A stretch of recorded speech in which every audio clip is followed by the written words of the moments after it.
Is it right or wrong for a Christian to adorn him or herself with jewelry?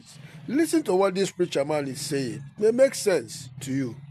Is wearing jewelry, including wedding rings, a sin? Okay, let's do it part by part. Okay. The Seventh-day Adventist Church discourages the wearing of decorative ornaments, and the Bible gives support to that. When in Genesis 35, when Jacob and his sons were running from where they lived, because in chapter 34, Simeon and Levi had killed all the men in the city. You may remember that account. Because the prince of the city had raped their sister. Jacob had 12 boys and one girl, Dinah.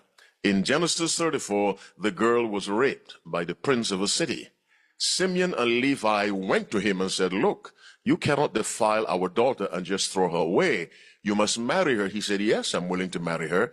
But the boy said, no, you cannot marry her as long as you're uncircumcised.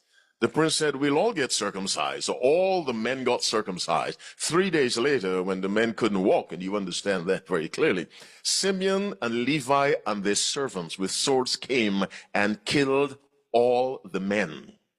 God's people can be rough sometimes.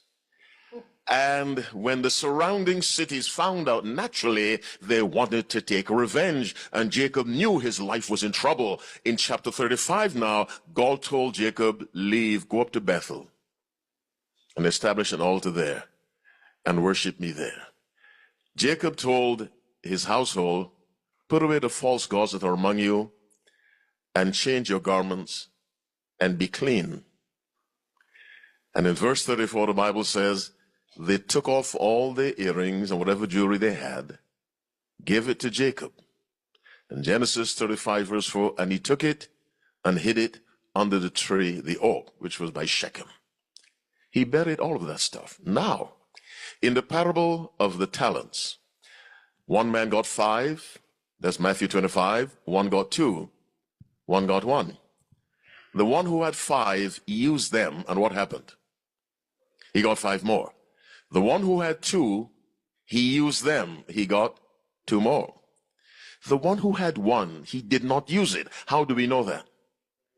He buried it in the earth.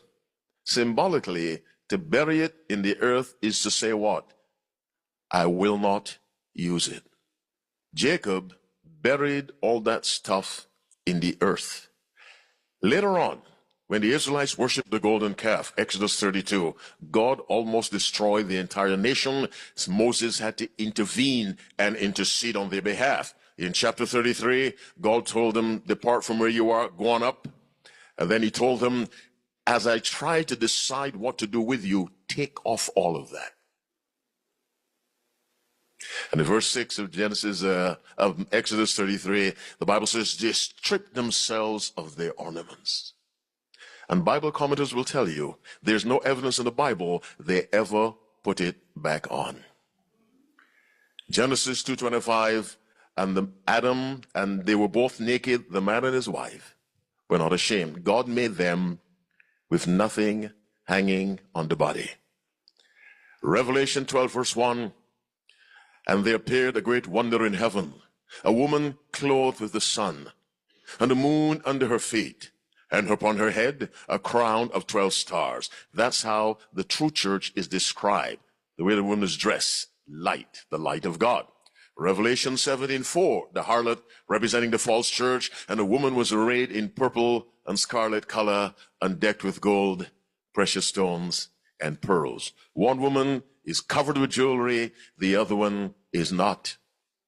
The one without any external ornaments is the true church of God. The one covered from head to foot with metal is the false church. I'm not passing accusation. I'm simply saying you decide which church you want to represent.